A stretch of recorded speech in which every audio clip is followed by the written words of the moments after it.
Hi everybody, I'm here with Scott from Steri Mobile. Often when we're working with building inspectors with clients that are buying at home, they often mention preventing heat loss from the home and escaping through the attic. Yeah. So can you talk to us a little bit about that? Yeah, so there's two causes for heat loss. The most obvious is a lack of insulation, not enough insulation, and the other thing is the vapor barrier.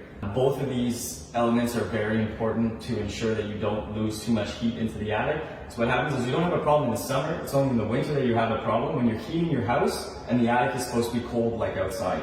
In the summer, the house is generally hot, the attic is hot, everywhere is hot, it's okay, there's no change in temperature. Right. But when you're in the winter and you're heating the house and it's cold outside, you have to make sure that that heat stays in the house. So if you don't have enough insulation and a good vapor barrier in your attic, too much of that heat rises into the attic. What happens is it hits the wood on the wood in the attic, which has snow on the other side, so that wood is basically frozen, and the hot air from the house or the warm air from the house is hitting that, creating condensation on the wood.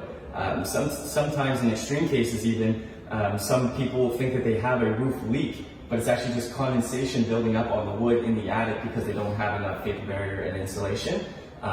So it's very important that you have enough insulation and vapor barriers to stop that and there's no heat coming into the house and creating condensation, because the condensation will lead to mold inevitably. Right. So Scott, in regards to the vapor barrier and the heat loss, can you talk to us a bit about some of the problem points?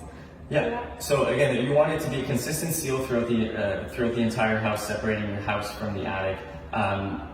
Two main spots where you're going to have problems is right around the access hatch, which if it's not well sealed and well insulated and have a vapor barrier on it, it serves as a chimney. It's just a spot that the air can escape directly right up into your attic.